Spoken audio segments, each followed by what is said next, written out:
जी, अस्सलाम वालेकुम। बिस्मिल्लाह पढ़ते हैं। नेक्स्ट मैं जहाँ से हम लोग ने कल छोड़ा था वहीं से स्टार्ट करते हैं। तो कल तक जो बात हुई थी वो वहाँ पे हम लोगों ने पढ़ा था कि आयनिक मोबिलिटी और ट्रांसफर नंबर था लास्ट वाला, जो हम लोगों ने ट्रांसफर नंबर तक पढ़ा था। और वहाँ पे इससे पीछे मैंने आपको पढ़ाया था ऑक्सीडेशन स्टेट, और इसके अलावा था एक डिग्री ऑफ आयनाइजेशन वाला। वो जो कल वाले टॉपिक में सारी चीजें कवर हो गई, लास्ट वाले मैंने बता दिया आपको। तो कल बेसिकली हम लोगों ने एक स्टार्टअप किया था, इंट्रोडक्शन इलेक्ट्रोकेमिस्ट्री का। और इलेक्ट्रोकेमिस्ट्री के बाद हम लोगों ने उसी के अंदर हम लोग कुछ मॉड्यूल के अंदर वही जो चीजें हैं, कुछ टॉपिक जो रह गए थे वो आज कवर करेंगे इंशाल्लाह। कोशिश तो ये होगी कि आज ही खत्म हो जाए ये मॉड्यूल, वरना अगर नहीं खत्म होता तो फिर इसको थोड़ा सा तीसरी क्लास में लेके जाना पड़ेगा। वजह ये है कि दो मॉड्यूल ऐसे हैं जो काफी लेंथी हैं, इसके अलावा जो सॉरी तीन ऐसे हैं जो काफी लेंथी हैं, बाकी जो है ना वो थोड़े नॉर्मली है, मतलब इतने ज्यादा उनका साइज नहीं है, इतना सिलेबस भी नहीं है। बट ये जो तीन है ये एक है भी इम्पोर्टेंट एक तो, और इनका मतलब वेटेज भी काफी ज्यादा है।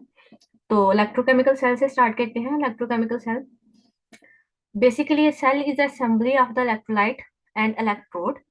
ठीक है, इलेक्ट्रोड उसके अंदर डिप्ट होते हैं। इलेक्ट्रोड किसके अंदर डिप्ट होते हैं? इलेक्ट्रोलाइट के अंदर। इलेक्ट्रोलाइट क्या था? आयंस का सोल्यूशन, जो कि मोल्टन फॉर्म में भी अवेलेबल हो सकता है। मोस्टली वो क्या होता है, वो एक्वस सोल्यूशन या किसी भी किस्म के सॉल्वेंट के सोल्यूशन में वो सोल्यूशन की फॉर्म में मौजूद होता है। ठीक है, मैंने बोलना शुरू कर दिया। मुझे पहले ये तो बताएं कि मेरी आवाज सबको आ रही है ना?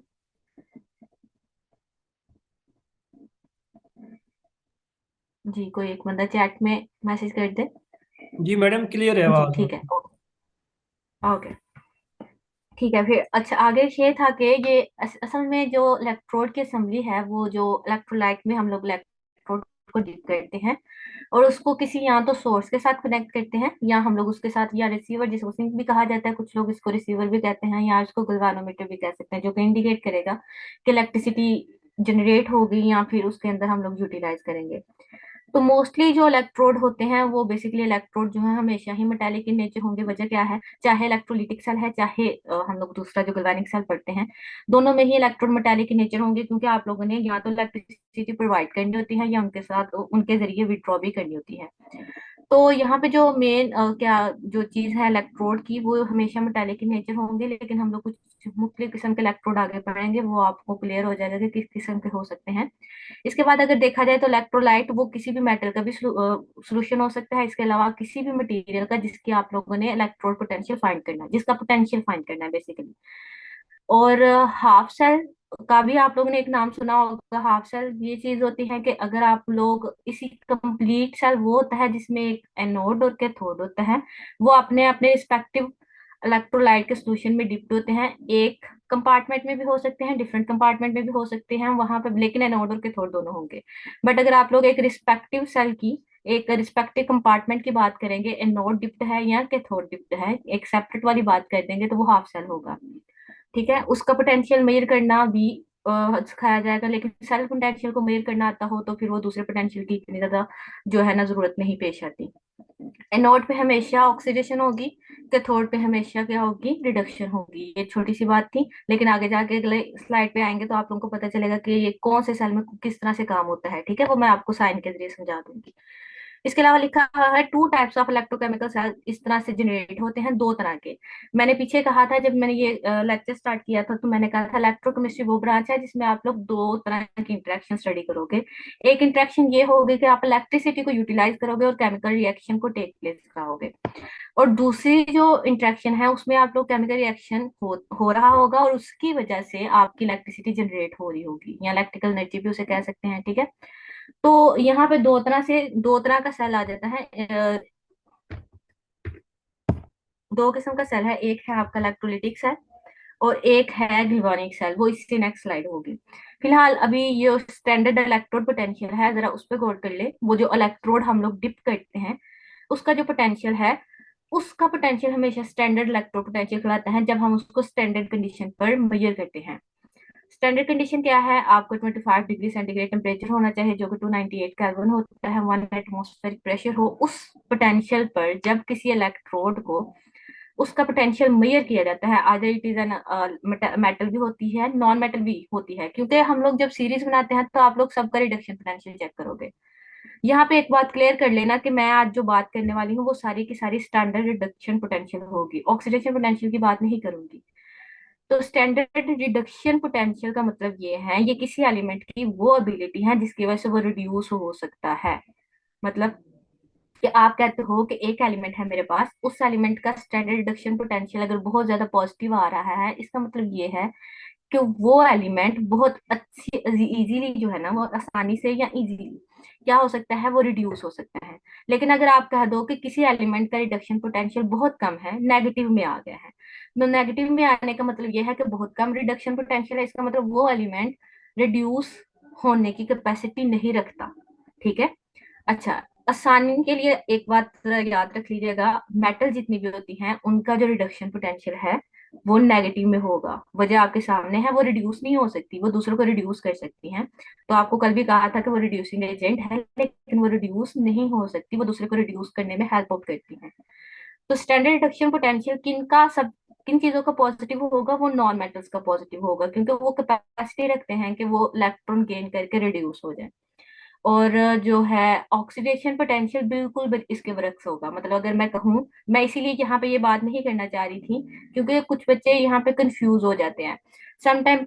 जो पीपीएससी का पेपर है ना, वहाँ पे समटाइम ऐसा आ जाता है कि वो पूछ लेते हैं कि standard oxidation potential of metals. तो वहाँ पे वो गलती ये कर देते हैं कि उनको ये याद होता है कि वो स्टैंडर्ड पोटेंशियल ही है, इसमें कौन सी बड़ी बात है।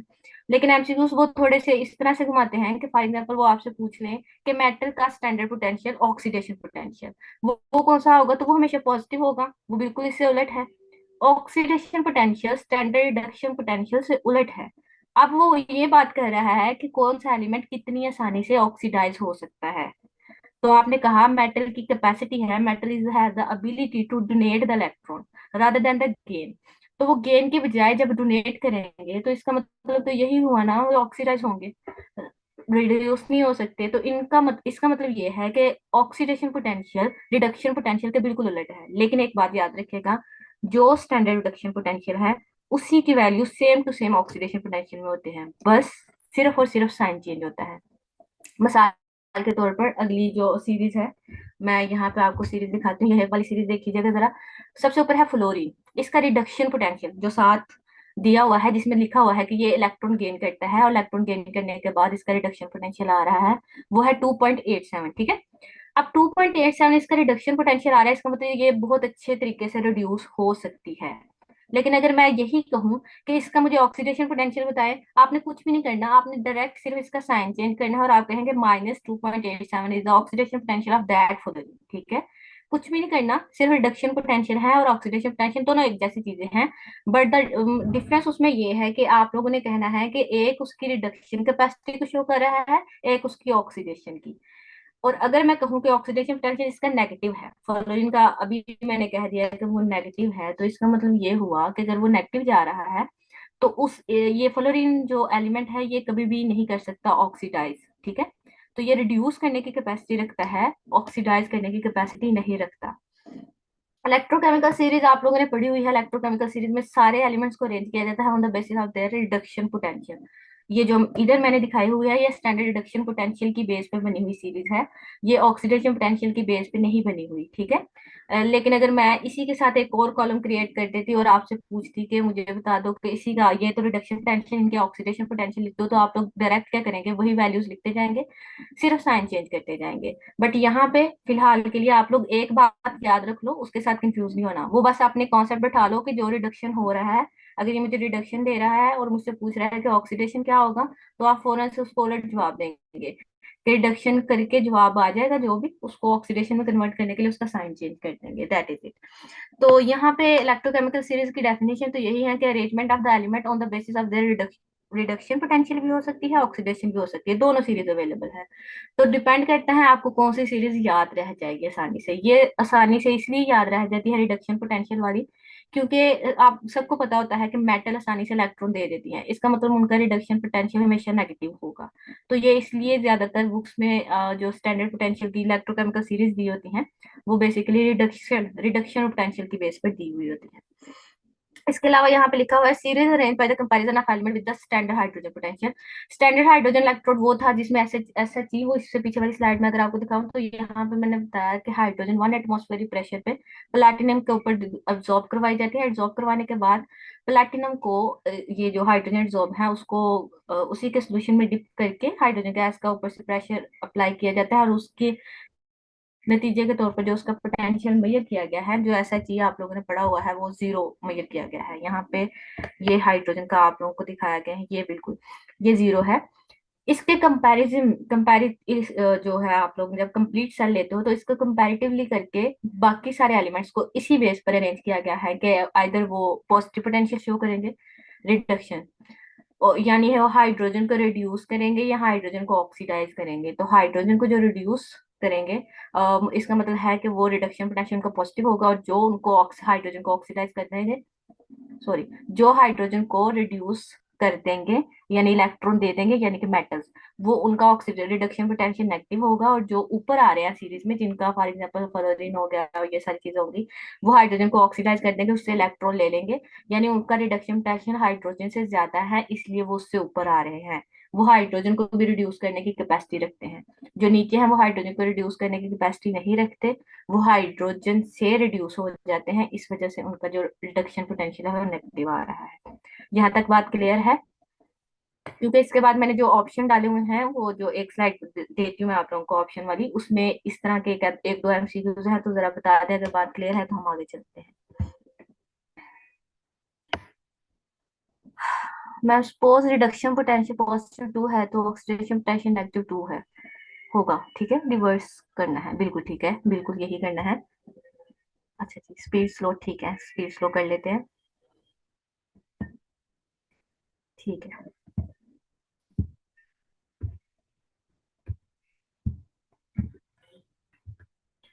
ये आगे आपके दो तरह के सेल, एक बच्ची ने आज मुझे मैसेज किया था कि वो भी मैं आपसे डिस्कस कर लेती हूँ, पहले मैं इनके इसको पढ़ा दूं इस स्लाइड को, फिर आप लोगों को क्लियर हो जाएगा कि वो क्या बात करनी है मैंने। टाइप्स ऑफ इलेक्ट्रोकेमिकल सेल, दो ही तरह के सेल हैं इलेक्ट्रोकेमिकल सेल, दो ही तरह के, मेन मेन दो तरह के हैं, आगे इनकी फर्दर टाइप्स भी होंगी, वो भी पढ़ेंगे, फिलहाल दो है। तो वो मैं दो आप लोगों को जरा समझा देती हूँ। दो दो तरह के जो सेल हैं, जिसमें आप लोगों को मैंने शुरू में बताया कि एक में आप लोग इलेक्ट्रिसिटी जनरेट करेंगे, एक में इलेक्ट्रिसिटी यूटिलाइज करेंगे।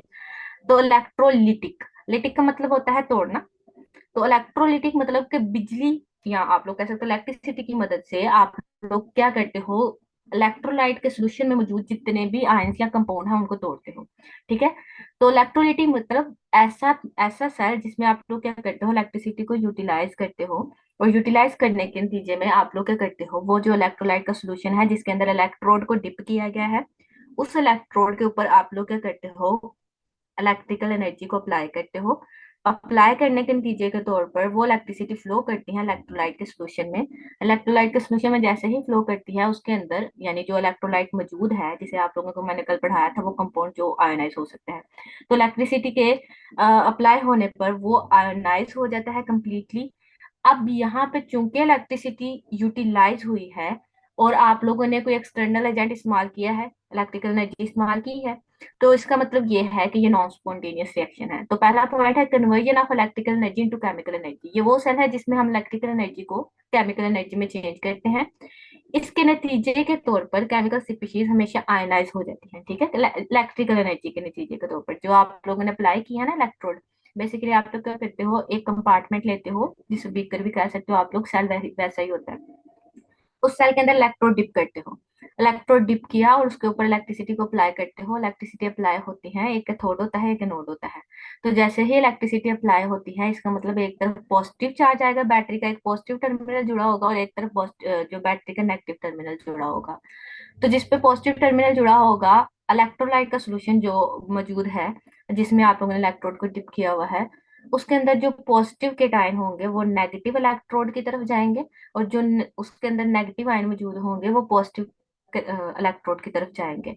तो नतीजे के तौर पर वो दोनों मूव करके अपने अपने रिस्पेक्टिव इलेक्ट्रोड की तरफ जाएंगे। और ये किस वजह से हुआ है? ये इलेक्ट्रिसिटी की एप्लीकेशन की वजह से हुआ है, जो आप लोगों ने एक्सटर्नली अप्लाई की है। That's why this is the non spontaneous reaction. अच्छा जी, इसमें एनोड हमेशा पॉजिटिव होगा। जिसपे आप लोग पॉजिटिव टर्मिनल बैटरी का जोड़ोगे वो एनोड होगा। क्यों? क्योंकि आपने कहा था एनोड पे हमेशा ऑक्सीडेशन होती है। मैंने इलेक्ट्रोकेमिकल सेल वाली स्लाइड में लिखा हुआ है एनोड पे हमेशा ऑक्सीडेशन होगी हमेशा, और कैथोड पे हमेशा रिडक्शन होगी। वो चेंज नहीं होंगे, लेकिन उनके साइन चेंज हो सकते हैं। वो रूल नहीं चेंज होगा कि एनोड पे हमेशा ऑक्सीडेशन होगी। तो बेसिकली जब आप पॉजिटिव टर्मिनल उसके साथ जोड़ते हो इलेक्ट्रोड के साथ, तो उसके ऊपर नेगेटिव आयन आते हैं। वो नेगेटिव आयन आके क्या करेंगे? अपने इलेक्ट्रॉन को डोनेट करेंगे। ठीक है, इलेक्ट्रॉन को डोनेट करके वो अपने आप को न्यूट्रलाइज करने की कोशिश करेंगे। तो वो इलेक्ट्रॉन दे रहे हैं, तो इसलिए वहां पे ऑक्सीडेशन हो रही है।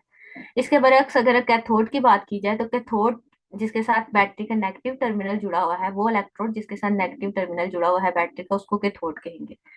और वो हमेशा रिडक्शन करवाएगा, हमेशा। इसका जो इलेक्ट्रोलिटिक सेल की बात करें, तो इसका कैथोड नेगेटिव टर्मिनल के साथ जुड़ा हुआ है, इसलिए इसको कहते हैं कि कैथोड भी इसका नेगेटिव है और नोड भी इसका पॉजिटिव है। इसके ऊपर पॉजिटिव आयन आएंगे, वो इससे इलेक्ट्रॉन गेन करेंगे। इलेक्ट्रॉन गेन करने के बाद वो रिड्यूस हो जाएंगे। ठीक है, ये हमेशा सिंगल कंपार्टमेंट में होता है, इसके लिए साल्ट ब्रिज की जरूरत नहीं होती। एक ही कंपार्टमेंट में दोनों इलेक्ट्रोड, पॉजिटिव वाला भी इलेक्ट्रोड और नेगेटिव वाला भी इलेक्ट्रोड, दोनों एक में ही डिप होते हैं। इसके लिए सेपरेट कंपार्टमेंट की जरूरत नहीं पड़ती। जो ई नॉट ऑफ सेल है, यानी कि electrochemical potential of the complete cell, वो हमेशा नेगेटिव होता है इलेक्ट्रोलिटिक सेल के केस में। ये कैसे होता है, ये मैं आपको बताती हूँ ये कैसे होता है। ठीक है, अभी गैल्वेनिक सेल पे जाएं, इसके साथ वो गिब्स फ्री एनर्जी है वो वाली साथ चलेगी, तो फिर आपको पता चल जाएगा ये कैसे होता है। जब आप पोटेंशियल कैलकुलेट करना सीख लेंगे ना, इससे अगली वाली स्लाइड पे है या इससे उससे भी नेक्स्ट वाली स्लाइड पे होगा, तो आपको पता चल जाएगा कि इसका ई नॉट जो है वो नेगेटिव क्यों होता है। अभी फिलहाल गैल्वेनिक सेल पे बात कर लेते हैं। गैल्वेनिक सेल में क्या होती है कि हमेशा conversion of chemical energy into electrical energy होगा।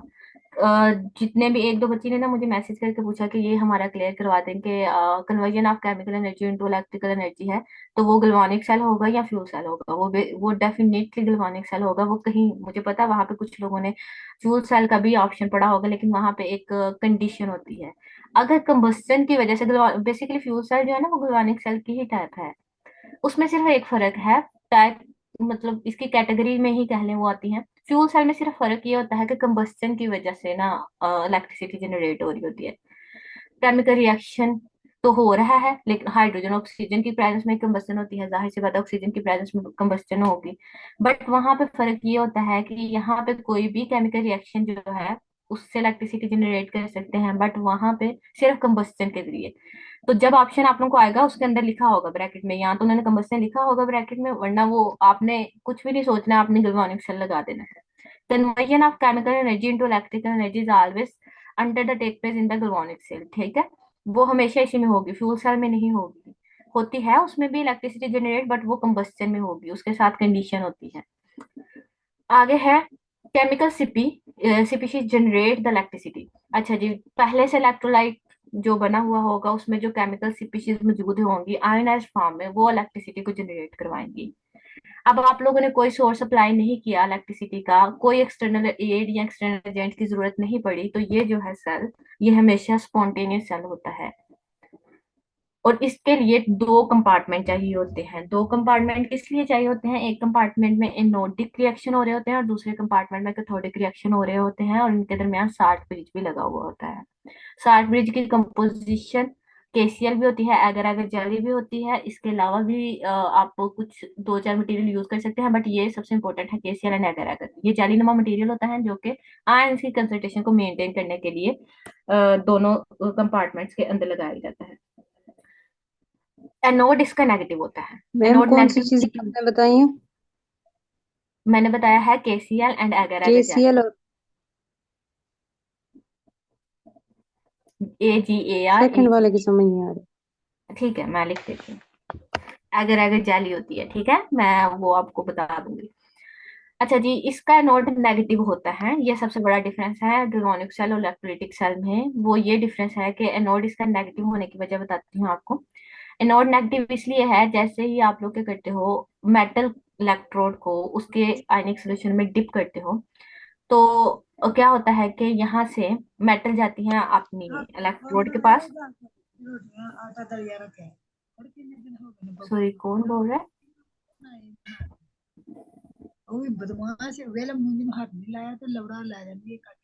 ठीक है। अच्छा जी, ये हुआ कि नोट जो है हमेशा नेगेटिव इसमें इसलिए आता है कि मेटल जो है ना डिप होती है अपने सोल्यूशन में, तो मेटल के जितने भी आयंस हैं वो एनोड के ऊपर जाते हैं। एनोड के ऊपर जाने के बाद वहां पे वो अपने इलेक्ट्रॉन्स को डोनेट करते हैं। ठीक है। मेटल आयन यानी वो मेटल के जितने भी वो आयंस हैं वो जाते हैं उसके ऊपर अपने। बेसिकली होता यह है कि जो मेटल मौजूद होती है उसके अंदर, वो इस इलेक्ट्रोड के ऊपर आकर अपने अपने नेगेटिव यानी इलेक्ट्रॉन को डोनेट करती हैं और खुद पॉजिटिव टू में चेंज हो जाती हैं या पॉजिटिव वन जिसमें भी। अगर मैं जिंक की बात करूं फॉर एग्जांपल, तो जिंक आप कहते हो कि जिंक सल्फेट के सोल्यूशन में मौजूद है, जिंक की मेटल। ठीक है। मैं अगली जरा स्लाइड करता हूँ, आपको समझ आ जाएगी इस चीज की। ये जरा देखिएगा, यहाँ पे जिंक जो मेटल है जिंक सल्फेट आयन में मौजूद है। जिंक सल्फेट का सोल्यूशन है, इलेक्ट्रोलाइट का सोल्यूशन है, उसमें जिंक मेटल को डिप किया गया है। ये जिंक मेटल क्या करेगी, जिंक मेटल खुद उतरती जाएगी, जिंक पॉजिटिव टू फॉर्म में चेंज होता जाएगा। नीचे लिखा हुआ है रिएक्शन जिंक पॉजिटिव टू में चेंज होता जाएगा। और ये जो इलेक्ट्रॉन है ये इसी इलेक्ट्रोड के थ्रू एक्सटर्नल सर्किट में मूव करना शुरू कर देंगे। ये जिंक मेटल का इलेक्ट्रोड है, ये जिंक पॉजिटिव में कन्वर्ट होता जाएगा और यहाँ से इलेक्ट्रॉन फ्लो करके इधर से एक्सटर्नल सर्किट में मूव करना शुरू कर देंगे। दूसरी तरफ आप लोगों ने लगाया हुआ है कॉपर इलेक्ट्रोड, जो कि कॉपर सल्फेट के सोल्यूशन में मौजूद है। ये इलेक्ट्रॉन यहाँ से फ्लो करते हुए कॉपर के पास आएंगे और जैसे इसके ऊपर पूरे के ऊपर क्या होगा, इलेक्ट्रॉन का एक जो है क्राउड इकट्ठा हो जाएगा। यहाँ पे मौजूद जो कॉपर सल्फेट है वो कॉपर पॉजिटिव टू और सल्फेट नेगेटिव टू के फॉर्म में मौजूद है। वो कॉपर पॉजिटिव टू इसके ऊपर आएगा, इस पॉजिटिव के ऊपर आके क्या करेगा, सॉरी इस इलेक्ट्रोड के ऊपर आके करेगा कि अपने इलेक्ट्रॉन गेन करेगा, रिडक्शन करेगा और इससे कन्वर्ट हो जाएगा कॉपर जीरो स्टेट में। और इधर क्या होगा, चूंकि ना जिंक आपकी कन्वर्ट हो रही है जिंक पॉजिटिव टू में, तो यहाँ पे मौजूद जितने भी इलेक्ट्रॉन हैं जो यहाँ से फ्लो कर रहे हैं, यहाँ पे फ्लो ऑफ इलेक्ट्रॉन की वजह से यहाँ से इलेक्ट्रॉन जा रहे हैं, इसलिए कहते हैं कि गैल्वानिक सेल में एनोड हमेशा नेगेटिव होता है जबकि कैथोड पॉजिटिव होता है। इसके बरक्स यहाँ पे देखिएगा, इलेक्ट्रोलिटिक सेल में एक ही कंपार्टमेंट में दोनों इलेक्ट्रोड लगाए हैं। बैटरी का पॉजिटिव टर्मिनल टर्मिनल जिससे कनेक्टेड है वो है नोड और उसके ऊपर पॉजिटिव चार्ज आएगा। क्यों? क्योंकि आपने बैटरी का पॉजिटिव टर्मिनल उससे जुड़ा हुआ है। और नेगेटिव टर्मिनल जिससे मौजूद है जहाँ पे रिडक्शन हो रही है वो कैथोड है और उसके ऊपर नेगेटिव चार्ज आएगा क्योंकि बैटरी का नेगेटिव चार्ज उसके टर्मिनल उसके साथ जुड़ा हुआ है। जबकि बरक्स इसके गैल्वानिक सेल में मैंने कह दिया कि नोड जो है वो नेगेटिव होता है और कैथोड पॉजिटिव होता है। जी, एक मिनट।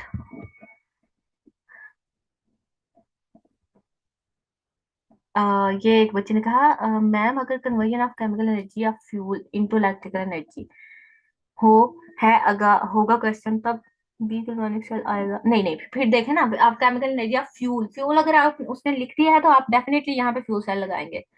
फ्यूल का मतलब ये है कि कोई ऐसी चीज है जिसको कंबस्ट करके आप लोग इलेक्ट्रिसिटी जनरेट करवा रहे हो, तो यहाँ पे क्या आएगा, यहाँ पे फ्यूल सेल आएगा। ठीक है। आगे है मैम, स्टैंडर्ड रिडक्शन पोटेंशियल की वैल्यूज फिक्स्ड होती हैं क्या? बिल्कुल फिक्स्ड होती हैं और ये आपको दो चार की याद करनी पड़ेगी। जो बेसिक क्वेश्चन आते हैं जिंक कॉपर के आते हैं। इसके अलावा सबसे हाईएस्ट रिडक्शन पोटेंशियल किसका है, सबसे हाईएस्ट ऑक्सीडेशन पोटेंशियल किसका है, ये आप लोग जब सीरीज निकालोगी ना तो आप लोग एक हाइड्रोजन का याद कर लीजिएगा, कॉपर और जिंक का याद कर लीजिएगा, और एक सबसे हाईएस्ट का याद कर लीजिएगा जो कि फ्लोरीन है, और एक सबसे लोएस्ट का याद कर लीजिएगा जो कि वहां पे मेटल की फॉर्म में मौजूद होगा, सबसे नीचे सीरीज में मौजूद होगा। इक्वेशन गलत नहीं लिखी हुई, कौन सी बची जिंक वाली? ये जिंक जिसमें जिंक पॉजिटिव, हाँ जी लिखी गलत लिखी हुई है, ये बेसिकली क्रोम से उठाई हुई है तो इसलिए। जिंक बेसिकली जिंक को इन्होंने ये जो एरो लगाया हुआ है इससे पहले लिखना था, दो इलेक्ट्रॉन बाद में डोनेट होंगे, डेफिनेटली ये गलत है। चले, अच्छी बात है आप लोगों ने गौर किया। नेक्स्ट स्लाइड पे चले फिर, अगर यहाँ तक समझ आ गई सबको, फिर मैंने आपसे क्वेश्चन भी एक पूछना है। मैम एक क्वेश्चन है। जी जी। मैम अक्सर वो जो अब हम फर्स्ट ईयर की बुक में एक फार्मूला था जिसमें हम स्टैंडर्ड रिडक्शन पोटेंशियल वाला जो चैप्टर है, जो टॉपिक है, उसमें वो डेली E2 - E1 टाइप का एक फार्मूला यूज होता है। वो अक्सर उसमें से क्वेश्चन आया हुआ होता है, उसमें हाँ जी। मोस्टली सिर्फ साइन चेंज हो रहा होता है, मतलब जी जी। आंसर भी उसी में दिया हुआ होता है स्टेटमेंट में ही। वो समटाइम कंफ्यूजिंग होता है, उसकी कोई प्रैक्टिस के लिए हाँ जी, अगर या अभी आप गाइड कर इसके बाद जो ना बच्चे, इसके बाद वाली जो स्लाइड है ना, उसमें मैंने सारी प्रैक्टिस डाली हुई है और असाइनमेंट भी है इसकी, मैं आपको दूंगी आप लोगों को। ठीक लेकिन है यह है कि मैम। ये जो सेल्फ पोटेंशियल है ना, कंप्लीट सेल्फ पोटेंशियल, पहले तो वो कैलकुलेट करना सिखाऊंगी, उसके बाद आपको ना खुद ही पता चल जाएगा कि उसका जवाब बिल्कुल मौजूद होता है उसी स्टेटमेंट के अंदर, और ये बहुत दफा पूछा जाता है सवाल। जी लेकिन मैम, ये, और ये कंफ्यूजन भी होता है बहुत कि हाँ जी समटाइम्स। बिल्कुल, लेकिन उसका आसान हल यही है ना, आप लोग रिडक्शन पोटेंशियल याद रख लो, दूसरी तरफ जाओगे ना। तो जब आप रिडक्शन पोटेंशियल के जरिए सारी कैलकुलेशन कर लोगे ना, तो तब बाद में क्वेश्चन देखा करें कि वो ऑक्सीडेशन पोटेंशियल पूछ रहा है या रिडक्शन पूछ रहा है। अगर वो कहे ना ऑक्सीडेशन पोटेंशियल बताओ, तो आप डायरेक्ट उसी जो आपको साइन चेंज करके आंसर लगा दीजिएगा, ज्यादा जाने की जरूरत नहीं पड़ेगी आपको, ठीक है। मैं जरा वो चेक कर लूँ कि मैंने वो स्लाइड जो क्वेश्चन वाली कल डाली थी, क्या वो अवेलेबल है मेरे पास। ठीक है, सही है। ये वाली जरा स्लाइड चेक कीजिएगा, कल मैंने कहा था ये पहला ऑप्शन का अगले वाले टॉपिक में है, तो जरा देखें। यहाँ पे लिखा हुआ when zinc metal is kept in a CuSO4 solution copper is precipitated and zinc sulphate is formed. ठीक है, कॉपर सल्फेट का सॉल्यूशन है, कॉपर सल्फेट का सॉल्यूशन था, उसमें आप लोगों ने जिंक मेटल को जब रखा तो वो कहता है कि जिंक की बजाय कॉपर को जो है ना डिपॉजिट होना शुरू हो गई, कॉपर जीरो के फॉर्म में, और जो सोल्यूशन हमारे पास वो जिंक सल्फेट का बन गया। वजह इसकी क्या है, atomic number of zinc is smaller than copper, atomic number of zinc is larger than copper, standard reduction potential of zinc is more than that of the copper, standard reduction potential of the zinc is less than that of the copper. आप मुझे बता दें इसका answer, कौन सा बच्चा बताएगा, कोई एक बच्चा चैट में बता दे। अच्छा जी,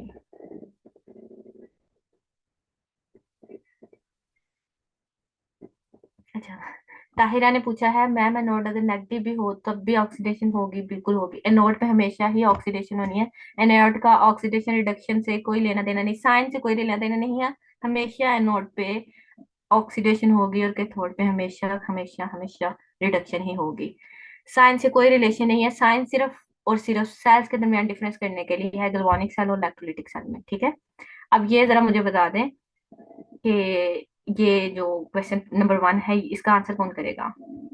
10 मिनट में अभी एंड हो जानी है, तो आप लोग ऐसा करें, मैं दूसरा लिंक अभी भेज दूंगी, जल्दी जल्दी इसका जवाब दें, वो अगली दो जो स्लाइड रह गई वो मैं अभी पढ़ा दूं, अगली वाली मीटिंग में हम लोग ये वाली स्लाइड नहीं पढ़ेंगे। जी, पहले सवाल का जवाब बता दें। C option, standard reduction potential, ये है Ruqaiya, standard reduction potential of zinc is more than that of copper. अच्छा जी, पहले तो आप लोग ये जरा देखेंगे, अच्छा बाद में मैं चेक चेक करती हूँ, पहले तो ये देखें कि अगर जिंक मेटल की यहाँ पे हो क्या रही, जिंक मेटल ऑक्सीडाइज हो रहा है, जिंक जीरो स्टेट से पॉजिटिव टू स्टेट में जा रहा है, तो यहाँ पे इसका मतलब ये है कि जिंक ऑक्सीडाइज हो रहा है, तो ये तो हरगिज नहीं हो सकता कि और कॉपर जो है वो क्या हो रहा है, रिड्यूस हो रहा है, तो ये हरगिज नहीं हो सकता कि रिडक्शन पोटेंशियल जिंक का ज्यादा हो, वो तो ऑक्सीडाइज हो रही है। तो रिड्यूस कौन हो रहा है, जब वो पहले से आयन की फॉर्म में मौजूद था और वो जीरो स्टेट में चला गया है, इसका मतलब रिड्यूस तो वो हो रहा है जो copper sulphate Cu positive two SO4 negative two, तो वो पॉजिटिव टू से जीरो स्टेट में गया है, इसका मतलब है रिड्यूस वो हुआ है, इसकी कैपेसिटी जिंक से ज्यादा थी रिड्यूस होने की, दैट्स व्हाई वो रिड्यूस हो गया है। तो option D is the right answer, standard reduction potential of zinc is less than that of copper, इसीलिए तो वो लेस था, इसीलिए उसको उसने रिप्लेस कर दिया, जिसका रिडक्शन पोटेंशियल कम होता है ना दूसरी मेटल से, वो उसको रिप्लेस कर देती है सोल्यूशन से, ठीक है। मिसाल के तौर पर यहाँ पे जिंक की मैंने क्लियर एग्जांपल दी, जिंक इसलिए कॉपर को रिप्लेस कर गई है क्योंकि उसका रिडक्शन पोटेंशियल कम था, अगर इसका रिडक्शन पोटेंशियल ज्यादा होता तो ये इसी फॉर्म में डिपॉजिट रहता, इसको रिप्लेस ही ना कर पाता, क्योंकि इसका तो ये आयन छोड़ ही नहीं सकता अपना, नहीं सी नहीं है। अब आपको क्लियर हुआ है इस चीज का, कि एक दफा फिर से समझा दूं। जी,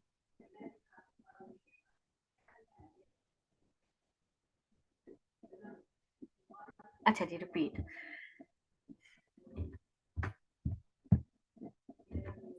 हाँ जी रिपीट मैं कर देती हूँ, देखें बच्चे, सबसे पहले तो आप लोग जरा ये बात क्लियर करें कि जिंक मेटल, आपने सिर्फ ये देखना है जिंक मेटल थी, उसने उसको सोल्यूशन में रखा कॉपर सल्फेट के, कॉपर सल्फेट सोल्यूशन फॉर्म में किस फॉर्म में होगा, कॉपर पॉजिटिव टू और SO4 नेगेटिव फॉर्म में होगा, ठीक है। अगर तो कॉपर सल्फेट ने कोई इलेक्ट्रॉन लिया या दिया ना होता तो ये इसी तरह रहता और जिंक भी इसी तरह रहती। लेकिन हुआ क्या, कहता है रिएक्शन के बाद ये हुआ कि जिंक सल्फेट बनना शुरू हो गया। इसका मतलब ये हुआ कि जिंक ने कॉपर को दो दो इलेक्ट्रॉन देना शुरू कर दिए, जो कि कॉपर पॉजिटिव 2 के फॉर्म में मौजूद था पहले से। तो जिंक ने इसको दो दो इलेक्ट्रॉन देना शुरू कर दिए और कॉपर दो दो इलेक्ट्रॉन लेके जीरो स्टेट में जाना शुरू हो गया। जबकि यहाँ पे आप लोगों ने कहा कि जो जिंक मेटल आपने डिपॉजिट उसके अंदर डिप्ट की हुई थी, वो क्या हुई, वो जीरो स्टेट से जिंक पॉजिटिव 2 स्टेट में आना शुरू हो गई, इसलिए उसने सल्फेट के साथ रिएक्ट करके जिंक सल्फेट बनाना शुरू कर दिया। अच्छा, इसका मतलब जिंक की हुई ऑक्सीडेशन, वो जीरो से पॉजिटिव 2 में चला गया, दो इलेक्ट्रॉन लूज करके, सॉरी। और यहाँ पे कॉपर क्या हुआ, कॉपर पॉजिटिव 2 से जीरो स्टेट में चला गया, क्योंकि कॉपर प्रेसिपिटेट हो रहा है, लिखा हुआ है ना कॉपर इज प्रेसिपिटेटेड। तो कॉपर पॉजिटिव 2 से जीरो स्टेट में गया है, जीरो स्टेट में गया है, इसका मतलब ये है इसने दो दो इलेक्ट्रॉन गेन किए हैं, तो यहाँ पे हुई रिडक्शन। अच्छा, दो मेटल हैं, दोनों ही मेटल हैं। अब आपको समझ नहीं आ रही कि किसका रिडक्शन पोटेंशियल मैं क्या बताऊं। नॉन मेटल के केस में तो जाहिर सी बात है, समझ आ जाएगी, क्लियर कट होगा कि जो है नॉन मेटल का रिडक्शन पोटेंशियल ज्यादा होगा, तो वो मेटल को हमेशा मजबूर करेगी कि तुम ऑक्सीडाइज हो जाओ मेटल को, वो उसको इलेक्ट्रॉन ले लेगी और उसकी अपनी रिडक्शन होगी। लेकिन जब दोनों ही मेटल हो, कॉपर और जिंक दोनों ही मेटल हैं, तो आप क्या कहोगे इस केस में, देखोगे कि कौन सी चीज रिड्यूस हो रही है। तो चूंकि कॉपर रिड्यूस हो रही है, इसका मतलब इसका जो स्टैंडर्ड रिडक्शन पोटेंशियल है वो हायर है देन जिंक। और अगर इसका हायर है, इसका मतलब ये हुआ कि आप लोग ये वाला ऑप्शन तो नहीं लगा सकते, standard reduction potential of zinc is मोर। आप तो ये कहोगे ना कॉपर का ज्यादा है, तो इसलिए जिंक का कम है। ठीक है, क्लियर? जी, आप कोई मैसेज करें मुझे चैट में, क्लियर? मेन जो हम सीरीज जो हम फर्स्ट ईयर में पढ़ते हैं जी, उसके अगर उसको इस यहाँ पे मतलब रिलेट करें तो फिर क्या होगा कि कॉपर की वैल्यू ज्यादा होगी और कॉपर जिंक को रिप्लेस कर देगी। ये देखें, ये निकाल दिया मैंने आपके सामने, सीरीज निकाली है। कॉपर की तरह चेक करें, ये इसका रिडक्शन पोटेंशियल है पॉजिटिव 0.34, ठीक है। और इसी के नीचे अगर जाते जाएं तो जरा जिंक की देखें, वो है नेगेटिव 0.76, ठीक है, क्लियर है।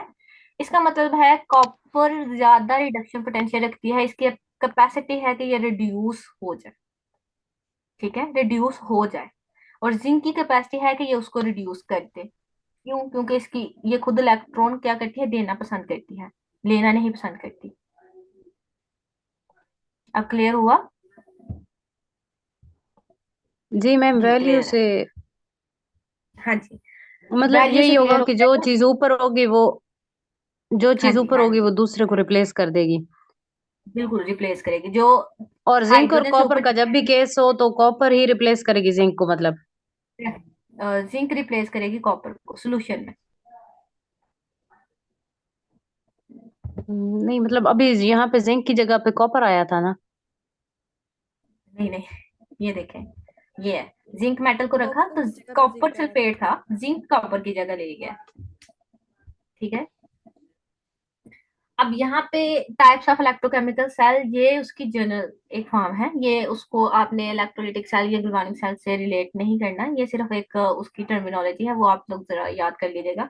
इसकी एग्जांपल फर्स्ट ईयर की बुक में मौजूद है, और मैं उम्मीद करूंगी कि आप लोग वहां से जाके पढ़ेंगे। रिचार्जेबल और नॉन रिचार्जेबल बैटरी के लिहाज से वहां पे मौजूद है। निकल कैडमियम की बैटरी है, लेड लेड सल्फेट है, और इसके अलावा आई थिंक फ्यूल सेल से पहले जितनी भी बैटरी है वो इसी कैटेगरी में आएगी। तो रिवर्सिबल सेल नेम से इंडिकेट कर रहा है कि ये रिवर्स कर सकता है कंडीशन को, ये रिवर्सिबल होता है, रिचार्जेबल होता है।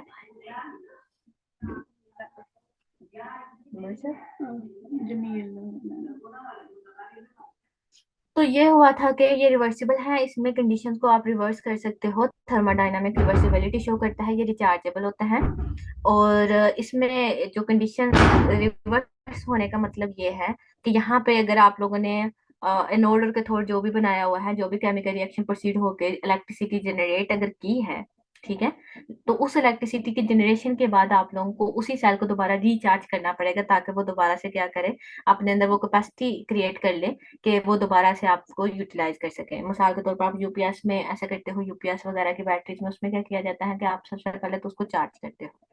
तो चार्ज करने से मुराद ये होता है कि आप उसको आयोनाइज कर रहे होते हो, उसके अंदर जो सोल्यूशन होता है इलेक्ट्रोलाइट का उसको आयोनाइज करते हो।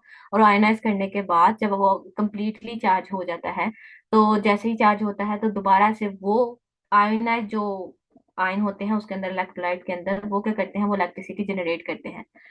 तब इसके अंदर दोनों कंडीशन हो रही होती है, इलेक्ट्रोलिटिक सेल भी इसी के अंदर होता है और गलवानिक सेल, दोनों कंडीशन हो रही होती है। इसको रिचार्जेबल सेल कहा जाता है और रिवर्सिबल सेल भी कहा जाता है। और इसके ऑपोजिट इरिवर्सिबल होते हैं जिनको आप रिचार्ज नहीं कर सकते क्योंकि उनकी कंडीशन रिवर्स नहीं हो पाती। तो डेल्टा जी जो गिब्स फ्री एनर्जी है वो रिवर्सिबल के केस में, इसको ऐसे याद रखिएगा, रिवर्सिबल के केस में डेल्टा जी हमेशा जीरो होगी और इरिवर्सिबल के केस में डेल्टा जी कभी भी जीरो नहीं होगी। पॉजिटिव भी हो सकती है, नेगेटिव भी हो सकती है, नेगेटिव नहीं होगी वैसे, पॉजिटिव ही होगी हमेशा।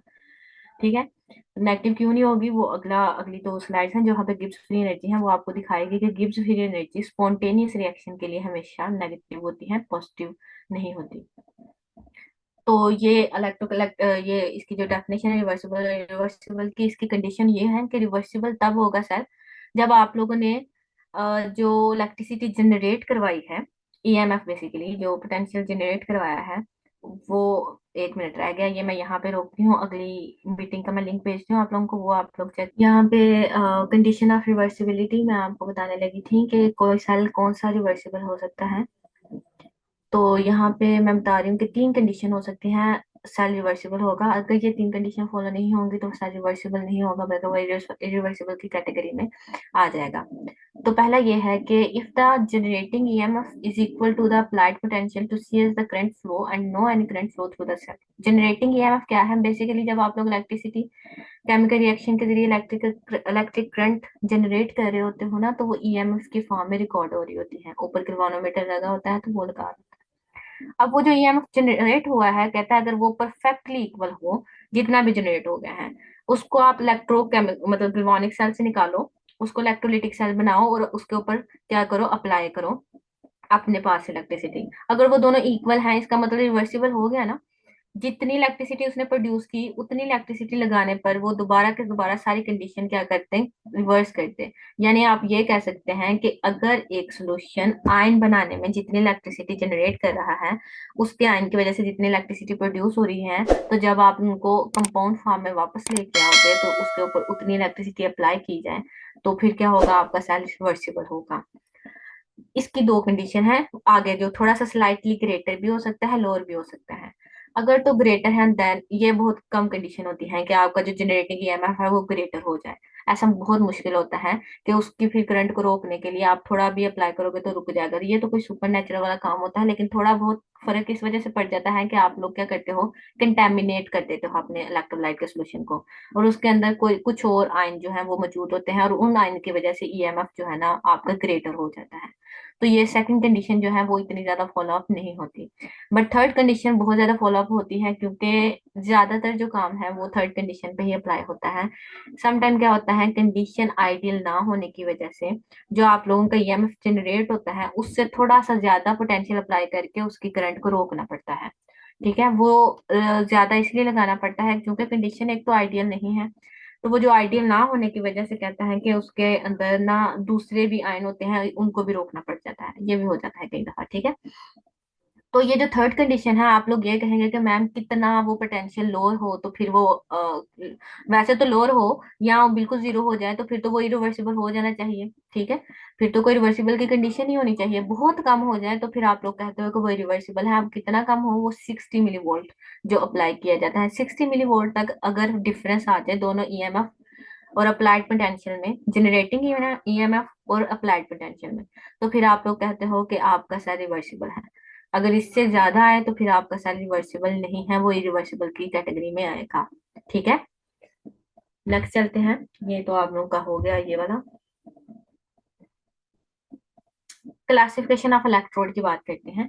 क्लासिफिकेशन ऑफ इलेक्ट्रोड, इलेक्ट्रोड 3 होते तो इससे भी ज्यादा है, लेकिन आप लोगों की मैंने कहा ना 6 सेमेस्टर तक बात होती है तो वो आपको बेसिक जो है ना वो जर्नल जो है वो वाली चीजें करवाई जाती हैं। तो सबसे पहले इलेक्ट्रोड वो चीज थी जो किसी भी आप कह सकते हो कि जिसको इलेक्ट्रोलाइट के सोल्यूशन में डिप किया होता है, जिसके ऊपर आप लोग खुद भी अपनी मर्जी से इलेक्ट्रिसिटी को अप्लाई कर सकते हो और उनकी वजह से इलेक्ट्रिसिटी को जनरेट भी करवा सकते हो।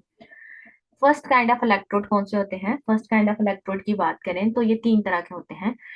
वो मैं आपको बता देती हूँ 3 तरह के क्या होते हैं। इसकी 3 कैटेगरी है, electrode of first kind, electrode of second kind और इसके आगे होगा electrode of third kind. Fourth kind भी होता है बट थर्ड काइंड तक आपको इनफ होगा, सेकंड काइंड भी इनफ होती है, थर्ड काइंड तक कोई भी नहीं जाता, कोई भी नहीं पूछेगा। फर्स्ट काइंड में ना तीन तरह के इलेक्ट्रोड आएंगे। एक पहला इलेक्ट्रोड ये होगा कि आपने मेटल ली, मेटल की एक चिप, आप लोग फॉर एग्जांपल जिंक मेटल है, आपने उसका क्या किया, एक वो उसका पीस लिया और उसको उसी के सोल्यूशन से मुराद ये है कि जिंक का कोई साल्ट जो सॉल्युबल हो, उसका साल्ट का सोल्यूशन बना लें और उसको उसकी मेटल में डिप करें, जिंक सल्फेट में ही। तो फर्स्ट काइंड ऑफ इलेक्ट्रोड की जो पहली कैटेगरी है वो ये है कि मेटल को मेटल के सोल्यूशन में डिप करो, ठीक है, और जो बनने वाला इलेक्ट्रोड है वो फर्स्ट काइंड का होगा।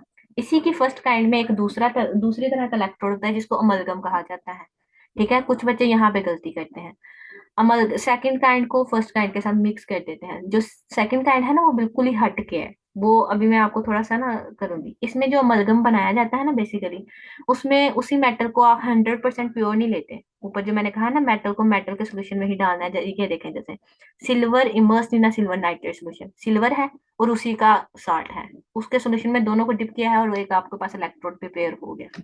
ये आ गया फर्स्ट काइंड की पहली कैटेगरी। इसी की दूसरी कैटेगरी की बात करें, मैंने शायद नेक्स्ट लाइन में डाल दिया हो, ये जरा देखें, जिसको आप मेटल अमलगम कहते हैं, और मैंने मेल लिख दिया है, कोई नहीं, मेटल अमलगम, ठीक है। तो यहाँ पे जो मेटल अमलगम है, इसमें ये जो मेटल आपने ऊपर ली है इसको प्योर नहीं ली, यहाँ पे तो प्योर होती है पहली कैटेगरी में, लेकिन दूसरी कैटेगरी में इसको 80 to 90 या आप लोग कह सकते हैं 70 to 80% जो है ना उस मेटल को प्योर लिया जाता है, और बाकी 10 to 20% जो है आपके पास मर्करी डाली जाती है, इसमें मरकरी डाली जाती है, और इसको जो जिस सोल्यूशन में डिप किया जाता है वो मेटल का ही सोल्यूशन होता है, वो किसी और मेटल का, मतलब उसी जैसे ऊपर था ना जिंक मेटल, और जिंक मेटल को जिंक सल्फेट के ही सोल्यूशन में डिप किया हुआ है, तो यहाँ पे भी नीचे भी फॉर एग्जांपल मैं कॉपर मेटल ले रही हूँ, वो 80% प्योर है और 20% उसके अंदर मरकरी ऐड अप की गई है। तो जो 20% मरकरी ऐड की है उसको मरकरी से कोई लेना देना नहीं है, उसी मेटल कॉपर को कॉपर सल्फेट में डिप करते हैं जो कि इम्प्योर फॉर्म में है। ये भी फर्स्ट काइंड ऑफ इलेक्ट्रोड है। फर्स्ट काइंड ऑफ इलेक्ट्रोड की तीन तरह की किस्में हैं। पहली किस्म थी metal with metal solution, metal amalgam, और उसी को उसी के सोल्यूशन में डिप किया हो, तब भी इलेक्ट्रोड का फर्स्ट काइंड होगी। तीसरी तरह का है गैस इलेक्ट्रोड। इसमें क्या किया जाता है, मेटल ली जाती है, उसके ऊपर कोई गैस डिपॉजिट करवाई जाती है और उसको उसी के सोल्यूशन में उसका पोटेंशियल मेजर किया जाता है, जैसे कि SHE था, स्टैंडर्ड हाइड्रोजन इलेक्ट्रोड, वो गैस इलेक्ट्रोड है, ये भी फर्स्ट काइंड है, ठीक है। तीन तरह की चीजें आपने पढ़ी, एक मेटल को अगर मेटल में डिप कर दो, मेटल का अमलगम बना दो और फिर उसके सोल्यूशन में डिप कर दो। तीसरा जिसमें गैस इलेक्ट्रोड बनाओ और उसको भी डिप किया हुआ होता है। तो ये तीनों तरह के फर्स्ट काइंड के इलेक्ट्रोड हैं। और अब सेकंड इलेक्ट्रोड की बात करें तो जरा देखें, लिखा हुआ है the second kind of the metal electrode assembly with the equilibrium potential being a function of the concentration of anion in the solution. आसान लफ्जों में इसको बताना चाहूँ तो ये आप लोग क्या कहोगे कि इसमें आप लोग एक मेटल लेते हो, उसको उसी के साल्ट, उस तरह का एक साल्ट होता है, उसका इलेक्ट्रोलाइट बनाया जाता है, जैसे सिल्वर है उसका सिल्वर क्लोराइड एक साल्ट लिया, उसका इलेक्ट्रोलाइटिक सोल्यूशन बना के उसके अंदर सिल्वर मेटल को ही डिप कर दिया। बट उसके साथ क्या किया होता है कि एक कॉमन एनाइन का जो पार्ट है साल्ट के, कॉमन एनाइन का एक आप लोग एसिड भी ऐड कर सकते हो, ठीक है। बस आप लोगों ने एक एसिड ऐड करना है जो कि कॉमन एनाइन रखता हो उस साल्ट के साथ। और इलेक्ट्रोड ऑफ सेकंड काइंड की सिर्फ दो ही अभी तक जो अवेलेबल इलेक्ट्रोड हैं वो दो ही हैं, एक है सिल्वर का सिल्वर क्लोराइड में HCl की प्रेजेंस में, और मर्करी का मर्करी क्लोराइड की साथ मर्करी HCl की प्रेजेंस में, दोनों का HCl की प्रेजेंस में है। तो ये आप लोग इसको आसानी से याद कर सकते हो, ये दो जो है सेकंड काइंड में आते हैं, बाकी सारे जितने भी आएंगे वो फर्स्ट काइंड में। PPSC में अभी तक सेकंड काइंड तक थर्ड काइंड का कोई भी क्वेश्चन नहीं पूछा गया, लेकिन मैं फिर भी आपको पढ़ा देती हूँ कि कहीं वो नेक्स्ट में ना पूछ लें, लेकिन अभी तक फर्स्ट और सेकंड काइंड। अगर आपको ये दो इलेक्ट्रोड्स पूछे जाएं कि ये दो इलेक्ट्रोड किस सिस्टम से बिलोंग करते हैं, तो आप कह दीजिएगा इलेक्ट्रोड ऑफ सेकंड काइंड। कि आपसे पूछेंगे कि एक इलेक्ट्रोकेमिकल सेल है, उसके अंदर मर्करी को मर्करी क्लोराइड के सोल्यूशन में डिप किया गया है और साथ HCl उसका कॉमन एनाइन के फॉर्म में मौजूद है, तो आप उसको सेकंड काइंड कह दीजिएगा। लेकिन उसके अलावा अगर आपसे पूछे कि ये जैसे मैंने इलेक्ट्रोलिटिक सेल और ग्लूओनिक सेल के पीछे आपको एग्जांपल कोट की थी, जिंक को जिंक सल्फेट में डुबोया हुआ था और जो कॉपर है उसको कॉपर सल्फेट में डिप किया हुआ था, तो वो फर्स्ट काइंड में है, ठीक है, उसको कभी भी सेकंड काइंड में नहीं छोड़ना आपने। थर्ड काइंड है, थर्ड काइंड में आप लोग कहते हो, एक मिनट किसी बच्चे ने चैट में कुछ पूछा है, मैम PPT से, ठीक है कर देते हैं, PPT से डिलीट कर देते हैं। Electrode of second kind are metal electrode assembly with the equilibrium potential being a function of the concentration of anion in the solution। A9 कौन सा, कॉमन एनाइन की बात कर रहा है, बेसिकली कॉमन एनाइन के वजह से इसके अंदर पोटेंशियल डेवलप करता है, The potential of the metal is controlled by the concentration of its cation, basically cation नहीं, which is in turn controlled by the anionic concentration of the solution through the solubility product. Solubility product क्या है? क्योंकि ये जितने भी salt लिए जाते हैं, सिल्वर क्लोराइड और मर्क्यूरी क्लोराइड, ये बहुत ही पार्शली सॉल्युबल साल्ट है। इसका आप लोग सॉल्युबिलिटी प्रोडक्ट निकालते हो, जो कि मैं आप लोगों को केमिकल इक्विलिब्रियम वाले चैप्टर में निकालना सिखाऊंगी। उससे केएसपी निकाला जाता है। केएसपी क्या करता है कि वो आपकी हेल्प आउट करता है कि जो है उस साल्ट की बेसिकली सॉल्युबिलिटी बता रहा होता है, क्योंकि वो बहुत कम पार्शियली आयनाइज होते हैं ना, तो वो इतने ज्यादा सॉल्युबल नहीं होते। तो ये बेसिकली बताना ये चाह रहा है कि कॉमन एनायन की वजह से इसकी सॉल्युबिलिटी को इनहेंस किया जाता है, या आप कह सकते हो कि सॉल्युबिलिटी को जो उसके आयनिक फॉर्मेशन हो रही होती है उसको करता है। तो यहाँ पे इलेक्ट्रोड ऑफ सेकंड काइंड जो है ना, वो आगे दो ही तरह के मैंने आपको एग्जांपल कोट कर दी है, और जो फर्स्ट काइंड है वो आपका 3 तरह का है। थर्ड काइंड में लिखा हुआ है, the third kind is a metal electrode assembly with the equilibrium tension being a function of a concentration of a cation other than the cation of the electrode metal in the solution। हाँ, ये थोड़ी definition जो है काफी complex हो जाती है, क्योंकि बच्चों को समझ नहीं आती। अब जरा इसको मैं आसान तरीके से नीचे वाले वर्ड्स में जरा देखें।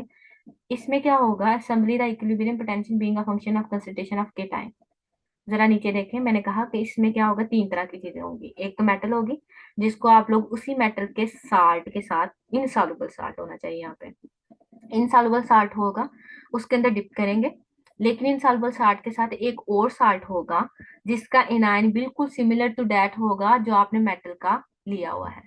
आपने कहा मेटल, मेटल के साथ उसका एक इनसॉल्युबल साल्ट, इनसॉल्युबल साल्ट देखा, एक होगा उसका केटायनिक पार्ट, एक होगा एनायनिक पार्ट। साल्ट में जो एनायनिक पार्ट है, उसी तरह का एनायनिक पार्ट किसी और मेटल का, उस मेटल का नहीं, एक एन अदर मेटल जिसका केटायन कोई भी हो, लेकिन एनायन बिल्कुल सेम वैसा ही हो जो आपने मेटल साल्ट का लिया हुआ है। ठीक है। और उसके बाद क्या करना है, एक और चीज लेनी है, कैल्शियम, जैसे मैंने नीचे एग्जांपल कोट की है। अब उस जो चौथी चीज लेनी है आप लोगों ने, उसका जो केटायन है वो सिमिलर होना चाहिए दूसरी मेटल के साथ। एक तो वो मेटल जिसका आप लोगों ने इलेक्ट्रोड बनाना है, एक वो मेटल जिसका एनायन जो है आपके मेटल साल्ट के साथ सिमिलर हो, और फिर एक चौथी चीज जिसको आप लोगों ने क्या करना है, केटायनिक पार्ट सेम करवाना है। मिसाल के तौर पर नीचे लिखा हुआ है लेड का, इसको इसी के साल्ट यानी कि लेड ऑक्सलेट में डिप किया हुआ है। ऑक्सलेट का एनायनिक पार्ट है ऑक्सलेट C2O4। इसको अगली एक मेटल है जो कि अदर देन लेड है, कैल्शियम ऑक्सलेट, उसका एनायन और लेड मेटल दोनों के एनायनिक पार्ट सेम है, बट एक और चीज ली है कैल्शियम क्लोराइड, जिसका केटायन सेम है, एनायन सेम नहीं है। जी, यहाँ तक ले। इसको आप लोगों ने ना, ये सिर्फ पता क्या याद करना है इसमें से याद रखने वाली चीज ये है कि फर्स्ट काइंड में दो, जो सेकंड काइंड है ना उसको याद करना है, और जो थर्ड वाला है ना इसमें तो 3-4 चीजें हैं। ठीक है, इसके केटायनिक और एनायनिक को याद रख लेना, और जो फर्स्ट है वो ऑटोमेटिकली याद रहेगा। आसान वाली एग्जाम्पल है, ठीक है, उसमें कोई भी मसला नहीं है। तो यहाँ तक क्लियर है, तो फिर मैं नेक्स्ट मूव ऑन करती हूँ, ये आपका जो आप मेन टॉपिक पूछना चाह रहे हैं। मैम फर्स्ट वाला जो है उसमें भी मेटल एमलगम है और सेकंड वाले में भी मेटल एमलगम He और वो। हाँ जी, ठीक है, मैं चलती हूँ पीछे जरा, एक मिनट। ये जरा जो मैंने मेटल अमलगम लिखा हुआ है, यहाँ पे जी मैंने कहा था कि ये जो मेटल है ये बेसिकली मेटल ही है। इस मेटल इलेक्ट्रोड, जो मेटल आप लोग इलेक्ट्रोड डिप करोगे ना, बेसिकली जो चिप लोगे उस मेटल की या उसका पीस लोगे, वो मेटल ही इम्प्योर होगी, उसके अंदर मरकरी की इम्प्योरिटी ऐड की गई होगी। लेकिन यहाँ पे जो मरकरी मरकरी अमलगम है ना, यहाँ पे जिसको आप कैलमल इलेक्ट्रोड भी कहते हो, इसमें मरकरी बकायदा एक ली होती है, एक बिल्कुल क्या कह सकते हैं, ग्लास के फॉर्म में ली होती है, और ग्लास के अंदर ही ये डिप्ट होता है, ये पूरा सोल्यूशन एक पूरे एक सेटअप में बिल्कुल इंजेक्ट की फॉर्म में मौजूद होता है, और मर्करी क्लोराइड के साल्ट में मौजूद होता है। ये पूरी मरकरी है, इसमें कोई मेटल नहीं है, सिर्फ मरकरी है। उसमें मेटल होगी, मरकरी नहीं होगी। मरकरी सिर्फ 10 to 20%, वो सिर्फ इसकी आयनिक एबिलिटी को बढ़ाती है। उसको बढ़ाने का एक मतलब वो इसके पीछे एक कॉन्सेप्ट है, वो पढ़ना जरूरी नहीं है। ठीक है, वो इसलिए मैंने नहीं समझाया था।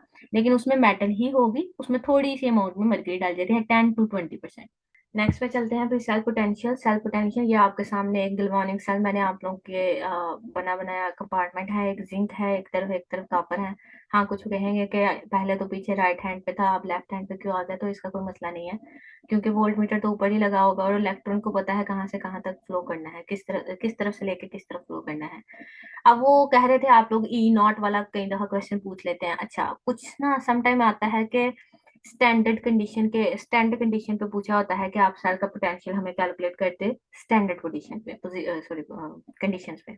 लेकिन सम टाइम क्वेश्चन ऐसा भी आता है कि स्टैंडर्ड कंडीशन पे नहीं हमें चाहिए, मैं कंडीशन आपको खुद प्रोवाइड कर रहा हूँ, ये कंडीशन है, फला फला कंडीशन है, अब आप मुझे सेल का पोटेंशियल मेजर करके दें। अभी जो मैं बात करूंगी ना, ये स्टैंडर्ड पोटेंशियल की बात करूंगी। इससे नेक्स्ट दो चार स्लाइड है, उसमें आप लोग स्टैंडर्ड कंडीशन के अलावा भी पोटेंशियल कैलकुलेट कर सकते हो। तो पहले तो हमें सेल का पोटेंशियल निकालना आना चाहिए जो कि स्टैंडर्ड कंडीशन पे है। उसके लिए आप लोगों ने क्या करना है कि ये सिंपल सा फार्मूला है, potential of cell including both the electrode. दोनों हाफ सेल्स को जब आप लोग कलेक्टिवली मेजर करके आप लोग पोटेंशियल निकालते हो सेल का, वो सेल पोटेंशियल होता है, complete cell potential. Formula simple है, E cell is equal to cathodic compartment का पोटेंशियल और एनोडिक कंपार्टमेंट का पोटेंशियल, और उनके दरमियान सब्ट्रैक्शन का साइन है। अच्छा, स्पॉन्टेनियस रिएक्शन अभी नहीं, नीचे वाली मैं बात नहीं पढ़ती, मैं ऊपर वाली बात पढ़ती हूँ अभी। कैथोड और एनोड का मतलब क्या है, आप लोगों ने ना जब यूज करना है, आप लोगों को ना दिया होगा, मैं मिसाल के तौर पर आपको कहती हूँ कि कॉपर और जिंक का, वही आप लोगों को मैं दे देती हूँ, आप लोग जरा मुझे वो निकाल के दिखाएं। पहले मेरी बात एक जरा ध्यान से सुन लीजिएगा। जब आप लोग कैथोडिक और एनोडिक पोटेंशियल की बात करेंगे, आपने अपने जहन से ना रिडक्शन पोटेंशियल और ऑक्सीडेशन पोटेंशियल को निकाल देना है, कुछ नहीं याद रखना। मैं आपसे कहती हूँ कि आपको मैंने स्टैंडर्ड रिडक्शन पोटेंशियल कॉपर का दिया +0.34, और मैंने स्टैंडर्ड रिडक्शन पोटेंशियल ऑफ उसका जिंक का दिया -0.76। ठीक है, आपने डायरेक्ट क्या करना है, कैथोड यानी कि कॉपर 0.34 लगाया, माइनस एनोड यानी कि आपकी जिंक मेटल -0.76 उसका लगा दिया। आपने उसके साइन को चेंज करने की जहमत नहीं करनी। बहुत बच्चे यहाँ पे गलती होती है सबकी, क्या करते हैं, वो कहते हैं अच्छा एनोड का तो हमेशा पॉजिटिव पोटेंशियल होना चाहिए क्योंकि वहां पे तो ऑक्सीडेशन हो रही है, तो वो उसको पॉजिटिव पकड़ के लगा देते हैं, तो वो फिर गलत हो जाता है। स्टैंडर्ड रिडक्शन पोटेंशियल दोनों का अलग लगाया तो दोनों का रिडक्शन लगा दो, अगर एक का ऑक्सीडेशन लगाना तो फिर दूसरे का भी ऑक्सीडेशन लगाओ। इसीलिए मैंने कहा था कि सिर्फ रिडक्शन पोटेंशियल को याद रख लो। कैथोड का आप लगा रहे हो कॉपर का +0.34, मतलब कि उसका रिडक्शन पोटेंशियल है +0.34, माइनस 0.76 करोगे तो ये भी प्लस हो जाएगा, +0.34 +0.76 दोनों को मिलाकर 1.10 आ जाएगा। तो E cell for zinc and copper दोनों को मिला के वो क्या होता है, 1.10 आता है। और ये बात याद रखिएगा, कोई भी स्पॉन्टेनियस रिएक्शन जो कि आप लोगों ने कहा कि गैल्वानिक सेल में ही टेक प्लेस होते हैं, वो हमेशा उसका जो ई सेल है पॉजिटिव होता है। E cell for the galvanic cell ये भी कह सकते हैं, या E cell for the spontaneous cell या spontaneous reaction is always positive. मैं अभी आपको दो चार एग्जांपल देती हूँ ना, तो आप लोग मुझे जरा सॉल्व करके बताएं कि आप किस तरह से फिर वो ई सेल निकालेंगे। और नॉन स्पॉन्टेनियस का हमेशा नेगेटिव होगा, ठीक है। नीचे मैंने क्लियर लाइन लिखी है कि स्टैंडर्ड रिडक्शन पोटेंशियल ही दोनों इलेक्ट्रोड का यूज करना है अगर रिडक्शन करना है। लेकिन अगर आपने ऑक्सीडेशन करना है तो आप लोगों ने फिर दोनों का ऑक्सीडेशन लगाना है। ये नहीं करना कि एक का रिडक्शन लगा देते हैं और एक का ऑक्सीडेशन लगा देते हैं, क्योंकि वजह क्या हो रही होती है, मैम हम एनोड पे तो हमेशा ऑक्सीडेशन होती है तो उसका ऑक्सीडेशन पोटेंशियल क्यों नहीं लेंगे। तो बच्चे आप लोग फिर यहाँ पे गलती क्या करते हो, कहीं देखो अगर आपने उसका रिडक्शन पोटेंशियल पकड़ा है तो आप उसके लिहाज से तो इस मेटल का देख रहे हो ना कि इसका रिडक्शन पोटेंशियल हाई है या लो है। सेल का तो तभी कैलकुलेट होगा जब दोनों एक ही पैरामीटर पर क्या कहते हैं मेजर किए जाएंगे। तो मैं आपको एक जो अभी 2022 का ही वो क्वेश्चन है मैं आपको दे बताती हूँ। उसमें आप लोगों को लिखा हुआ था कि जिंक का बिल्कुल सेम सिमिलर जो मैंने अभी आपको समझाया है ना, बिल्कुल इसी तरह से कॉपर का +0.34 आपके पास स्टैंडर्ड रिडक्शन पोटेंशियल है, और जिंक का आपके पास ऑक्सीडेशन पोटेंशियल है +0.76। आप मुझे ई सेल कैलकुलेट करके दिखाएं। जो बच्चा कैलकुलेट करे वो चैट में मुझे आकर डन भी करे, फिर मैं उस बच्चे से पूछूंगी कि उसने कैसे किया। मैं फिर से क्वेश्चन रिपीट करती हूँ, ये 2022 का क्वेश्चन है। 2022 में आया था पीपीएससी में कि standard reduction potential of copper metal is 0.34 positive 0.34 and standard oxidation potential of zinc is +0.76। What is the cell potential of that sir, ठीक है, ऑफ दैट सेटअप। आप मुझे उस सेटअप का पोटेंशियल निकाल के बताएं।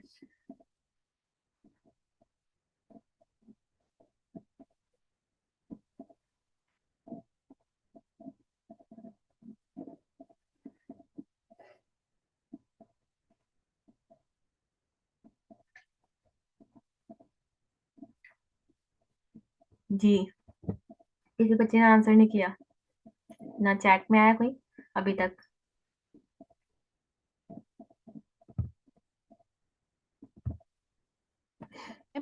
एक 0.34 है, एक 0.76 बताया। जी बिल्कुल। Standard reduction potential of copper is 0.34 and standard oxidation potential of zinc is plus 0.76।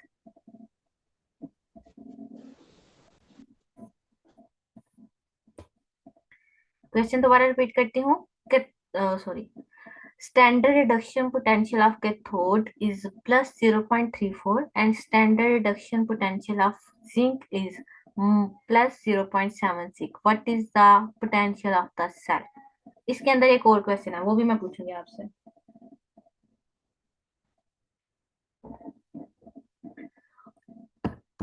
Ji, chat में एक आंसर आया है, ये लिखा है 0.42।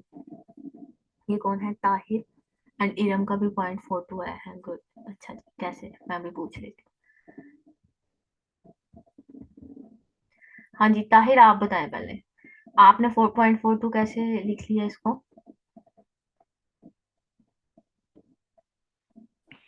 मैम ये जो इनोड वाला है ना, उसको कैथोड को माइनस करके हमने निकाला है। अच्छा इरम, आप बताएं मुझे, आपने कैसे लिखा 0.42? मैम आपने माइनस में कौन सी वैल्यू बताई थी? मैंने तो कोई माइनस में, दोनों पॉजिटिव बताई हैं। है और दोनों रिडक्शन पोटेंशियल की हैं जो आपने बताई हैं? मैंने एक कहा है कि एक standard reduction potential of copper is plus 0.36 and standard oxidation potential of zinc is plus 0.76। ये Sadia. Standard oxidation potential. Let me do it for that.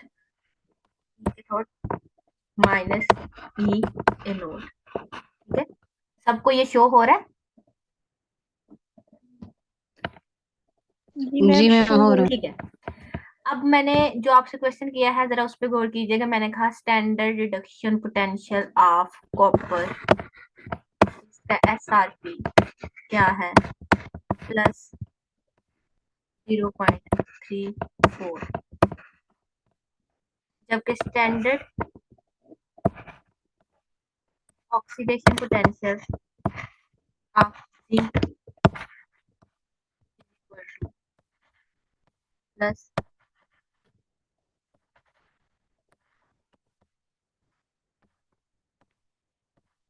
6।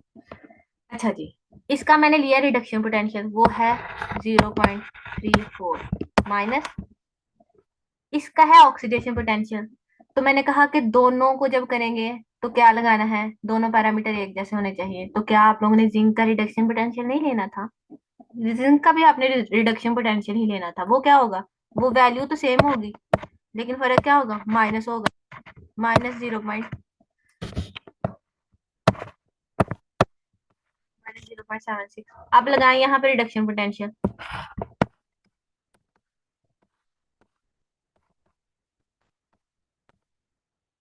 जी, अब क्लियर हुआ है आपको?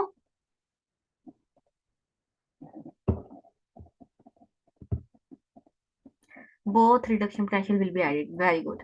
यही होना था इसका, क्योंकि आपको मैंने पहले कि अगर आपने, अच्छा जी, आप कहते हैं कि मैम हमें ऑक्सीडेशन पोटेंशियल से करा दें, तो मैं इसको काट दूं, फिर इसका भी ऑक्सीडेशन पोटेंशियल ले लें। इसका ऑक्सीडेशन पोटेंशियल लेंगे तो ये क्या हो जाएगा, माइनस।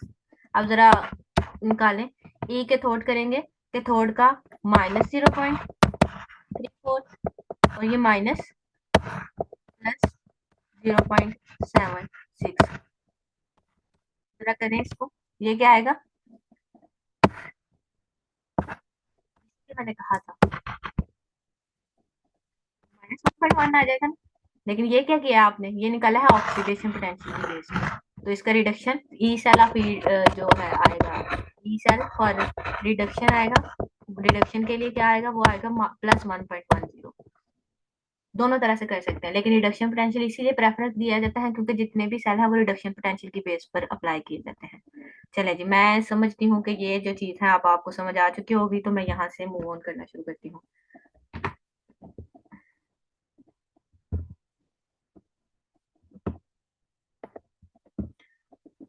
अच्छा जी, ये हो गया, इससे पीछे वाली स्लाइड हो गई थी। हाँ जी, ये हो गई क्लियर। इसके आगे हम चलेंगे, गिब्स फ्री एनर्जी पे चलते हैं। गिब्स फ्री एनर्जी बेसिकली इसको आप लोग इस तरह से याद रख लो, use to calculate the maximum amount of reversible work perform by a thermodynamic system maintain at constant temperature and pressure condition. आसान अल्फाज में ये वो अवेलेबल एनर्जी है, फ्री एनर्जी है, जिसकी वजह से आप लोग वर्क कर सकते हो, किसी सिस्टम से वर्क परफॉर्म करवा सकते हो। ठीक है, तो इसको ये इसका जो इधर इलेक्ट्रोकेमिस्ट्री में जो काम है, वैसे तो ये गिब्स फ्री पूरा एनर्जी का टॉपिक जो है मैं थर्मोडायनामिक्स में पढ़ाऊंगी, बट फिलहाल जो यहाँ पे बात याद रखने वाली है वो बहुत क्लियर है। इसमें से भी कुछ एमसीक्यूज आएंगे, कुछ इस तरह से मैं जो टेस्ट लूंगी उसमें तो डेफिनेटली आएंगे, बाकी अल्लाह मालिक है आपका पीपीएससी में। तो यहाँ पे जो अवेलेबल फ्री एनर्जी है उसको गिब्स फ्री एनर्जी कहा जाता है। इसका फार्मूला जो कैलकुलेशन के है वो है delta G is equal to N F E. N is the number of electron, F is the Faraday constant, सबको पता है। E is the electrochemical cell का जो पोटेंशियल अभी अभी मैंने पीछे कैलकुलेट करना सिखाया है आप लोगों को, standard electro potential of that cell, वो वहां से ई आपने कैलकुलेट करना है। एफ फैराडे कांस्टेंट है जिसकी वैल्यू 96,500 या 485 भी कुछ लोगों कुछ बुक्स में कोट की होती है, 96,485 भी होती है, 96,500 भी होती है। ठीक है, वो फैराडे कांस्टेंट है, लिखेंगे तो आपके पास आ जाएगा, बल्कि अगली स्लाइड में अवेलेबल भी है, इससे अगली में, इससे थोड़ा सा आगे एक और टॉपिक है वहां पे अवेलेबल होगी। N is the number of electron जो कि उस रिएक्शन में इन्वॉल्व है। ठीक है, एक ये जो बात कहते हैं ना कि पीपीएससी में कैलकुलेटेड तो कोई क्वेश्चन नहीं पूछा जाता, तो ये बहुत गलत कहते हैं, क्योंकि ऐसा होता है कि एल एन और लॉग वाले क्वेश्चन भी वो पूछ लेते हैं, कैलकुलेटर तो यूज करना नहीं देते, वो वहां पे अवेलेबल, मतलब वो यूज करना लो ही नहीं है, लेकिन वो ये इस तरह की लॉग वाले भी क्वेश्चन पूछ लेते हैं, डेल्टा जी वाले भी क्वेश्चन पूछ लेते हैं। इलेक्ट्रोलिटिक सेल की जी की वैल्यू हमेशा पॉजिटिव होगी। इसका सवाल का जवाब मुझे कौन बच्चा देगा?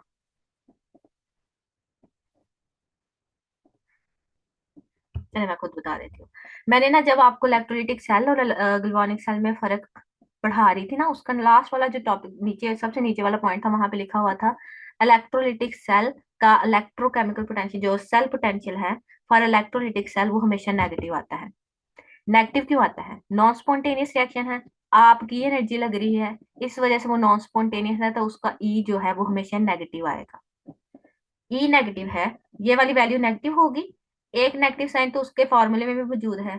नेगेटिव और नेगेटिव जब आपस में मल्टीप्लाई होते हैं तो वो क्या हो जाता है? पॉजिटिव। इसलिए इलेक्ट्रोलिटिक सेल का जो गिब्स फ्री एनर्जी है वो हमेशा पॉजिटिव होती है।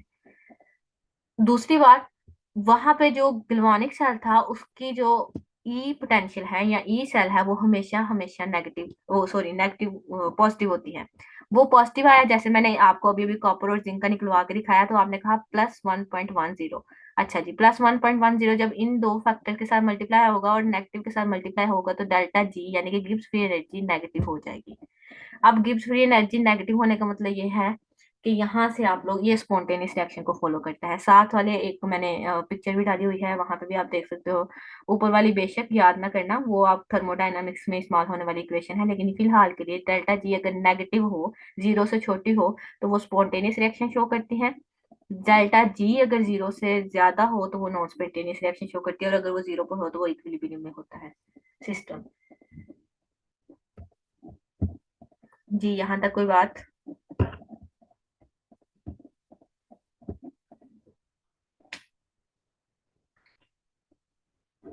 ठीक है, मैं चलूं आगे, नेक्स्ट चलूं? ठीक है, क्लियर है।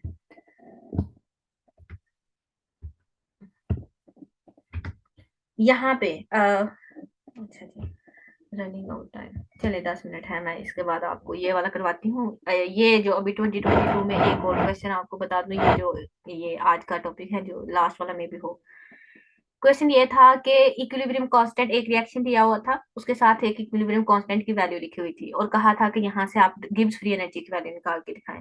तो सिंपल था, लेकिन फर्क कहाँ पे पड़ता है कि जब आपको वैल्यू का एलन लेना पड़ता है, यहाँ पे फर्क पड़ता है। तो इसका भी आसान हल ये है कि आप उसको छोटे लॉग में कन्वर्ट कर सकते हो। Relationship between the Gibbs free energy and the equilibrium constant, इसको जिसके जरिए शो किया जाता है वो है delta G is equal to -RT ln of Kc। Kc is the equilibrium constant of any reaction। ठीक है, इसको कुछ लोग क्वेश्चन भी पढ़ते हैं। आर टी एल एन को अगर खत्म किया जाए तो एल एन की जगह आप लोग कहते हो, जब आप उसको नेचुरल लॉग से जो लॉग में कन्वर्ट करते हो तो 2.303 से डिवाइड करते हो, वो भी आप कर सकते हो। फिर आर टी के नीचे आ जाएगा 2.303, आगे आ जाएगा लॉग ऑफ के सी। तो आपकी अपनी मर्जी है, जिस तरह से मर्जी कीजिएगा। इसके साथ लिखा हुआ है delta G is equal to minus N F E. वो रिलेशन मैंने आपको पीछे समझा दिया। Delta G is equal to minus R T of L N F K. Equilibrium constant का अगर जो नेचुरल लॉग लिया जाए और उसके साथ आर टी के फैक्टर को मल्टीप्लाई किया जाए तो तब भी डेल्टा जी निकल सकती है। अगर आपको रिएक्शन के फॉर्म में पूछा जाए कि इसकी गिब्स फ्री एनर्जी बताएं तो उसके लिए ये इक्वेशन यूज करेंगे, ये वाली। और अगर आपको कहा जाए कि ई सेल का पोटेंशियल मेरे पास अवेलेबल है, इसकी गिब्स फ्री एनर्जी निकाल दे, तो ये वाली इक्वेशन यूज होगी।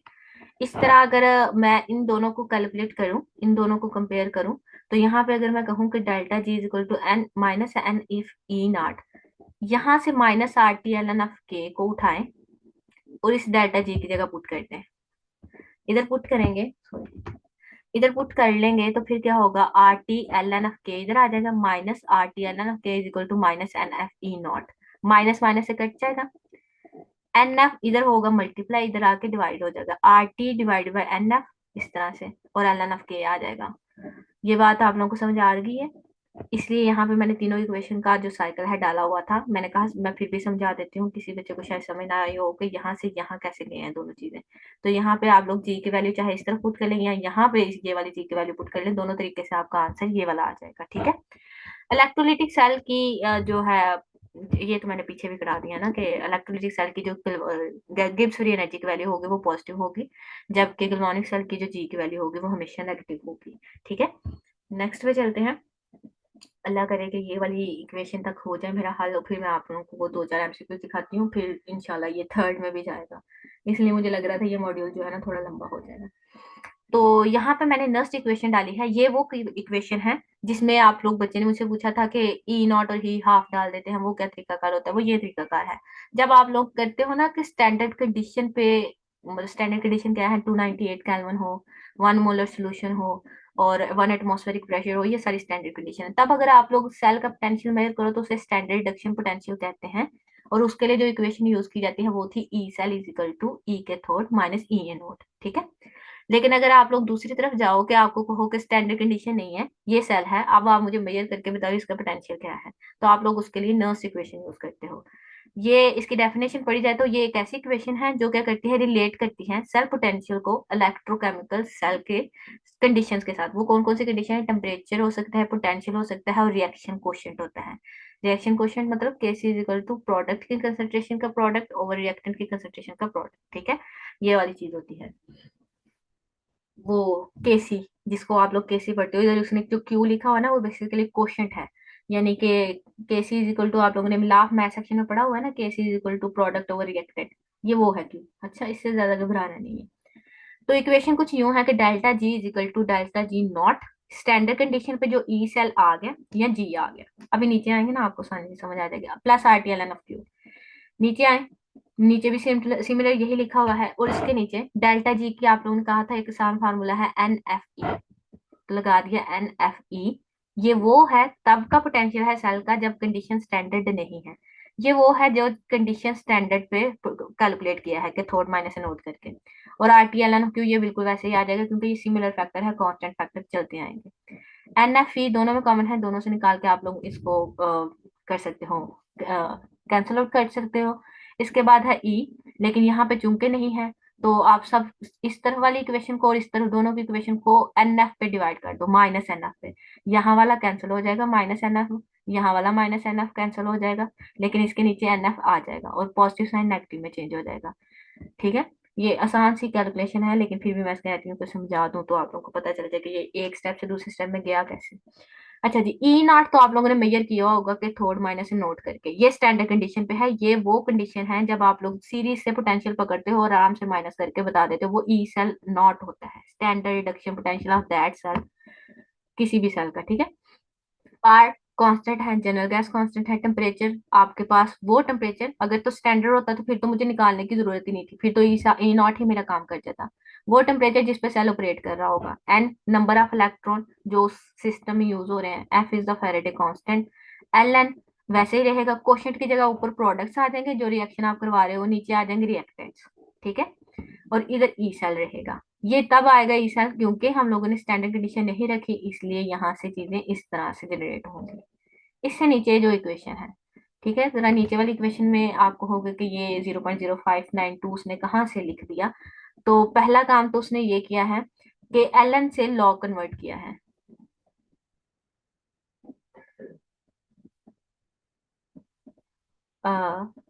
ताहिरा ने कहा है कि मैम इधर 0.0529, ये 92 लिखा हुआ है। अच्छा, ठीक है, सही है। अच्छा, ये मैं कंफर्म कर दूंगी आप लोगों को, मेरे ख्याल में भी 529 ही होता है, लेकिन ये 592 पता नहीं क्यों लिखा हुआ है, अचानक से मैंने भी देखा है।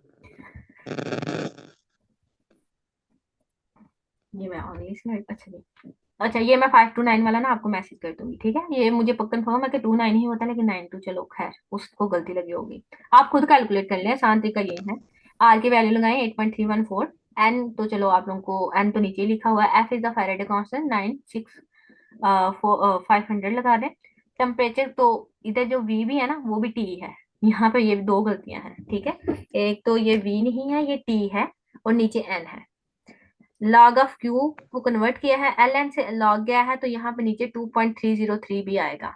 एन के साथ 2.303, एफ की जगह वो लगेगा। इन दोनों को मल्टीप्लाई करके आर को भी उसके मल्टीप्लाई और डिवाइड किया हुआ है, और ये फैक्टर तब आया है, ठीक है, ये कॉमन फैक्टर तब निकाला हुआ है। तो ये कांस्टेंट है, आप अपनी मर्जी से सारी वैल्यूज पुट करें, और आप अपने तरीके से निकाल के दिखाए हैं 529 है या 592 है। ठीक है, ये आप लोगों का एक असाइनमेंट वर्क है। जो बच्चा मुझे कैलकुलेट, हर बच्ची और बच्चा जो है वो कैलकुलेट करके एक सफे पे, वो बेशक व्हाट्सएप ग्रुप के अंदर ना एक पिक्चर शेयर कर दीजिएगा, मुझे पता चल जाए कि बच्चों ने काम किया है, ठीक है। और इसके अलावा ये नीचे वाला जो पॉइंट लिखा है कि नॉन स्टैंडर्ड कंडीशन में ही ये पोटेंशियल अप्लाई होता है, ये वाली इक्वेशन तब अप्लाई करनी है जब कंडीशन स्टैंडर्ड ना हो। स्टैंडर्ड है तो आपको इस तरह के मतलब इतना लंबा काम करने की जरूरत नहीं है, डायरेक्टली करें, ई side is equal to E cathode minus not, बात खत्म। लेकिन अगर कंडीशन स्टैंडर्ड नहीं है, तो तब आप लोगों को ये पूरा प्रोसीजर फॉलो करना पड़ता है। तो यहाँ तक तो बिल्कुल ना करें ना, ये जी वाली तक तो ना करें, यहाँ से करना शुरू करें। E cell is equal to E naught cell minus R T n F l N F Q, ठीक है। तो ये चीजें हैं सारी। अगली अगर रह गए हैं पीछे 1 मिनट और 37 सेकंड 37, तो मैं ऐसा करती हूँ कि मैं आपके पास वो क्वेश्चन लेके आती हूँ। अच्छा हाँ, एक बच्ची कल पूछ रही थी मैम कौन कौन सी बुक, तो ये जरा बुक्स देख लें। इस बुक्स का बेशक आप लोग स्क्रीनशॉट ले लें जो जो पढ़ रहे हैं, और अगर नहीं लेना तो ये वैसे भी स्लाइड शेयर हो ही जानी है। तो सबसे पहले है ए बाहल, ये इंडियन ऑथर है, इसकी बुक है, और यकीन करें इस बुक में इतने अच्छे एमसीक्यूज दिए हुए हैं कि आपकी अच्छी खासी जाए। हाँ गलत है इसके अंदर, कुछ एमसीक्यूज गलत हैं, लेकिन बहुत अच्छे हैं, ये ऑब्जेक्टिव पॉइंट ऑफ व्यू से बहुत अच्छी किताब है। एटकिन की बुक है, और इस ये एटकिन की बुक से ना बहुत फायदा होता है। एटकिन की बुक एक खासी अच्छी किताब है। एजे बार्ड की बुक है, इसके अलावा रीजर की बुक है एक, और एक हाकनवाज भट्टी की जो मॉडर्न फिजिकल केमिस्ट्री की, मोस्टली यूनिवर्सिटी में यही पढ़ाई जाती है, ठीक है। इसके बाद फटाफट से जरा 1 मिनट ये क्वेश्चन जरा देख लें। हाँ जी, सबसे पहला है ऑक्सीडाइजिंग, अगर नहीं होगी ना बात इधर खत्म कर देते हैं, रिकॉर्डिंग मैं इधर बंद कर देती हूँ। तो इसको हम कल बाकी स्लाइड्स पढ़ के ना ये फिर कल कर लेंगे, ताकि आसानी से सारा सुकून से हल हो, ठीक है। ओके जी, अल्लाह हाफिज सारे बच्चे। मैम स्लाइड और रिकॉर्डिंग दे देंगी आज? आज नहीं, अभी मॉड्यूल में थोड़ी सी चीजें रह गई हैं, तो रिकॉर्डिंग कल वाली मिल जाएगी आपको, आज वाली भी मिल जाएगी, रिकॉर्डिंग मिल जाएगी, लेकिन स्लाइड जो है पूरा मॉड्यूल कंप्लीट होगा फिर आपको मिलेगी, ठीक है। ठीक है मैम, रिकॉर्डिंग दे दें फिर।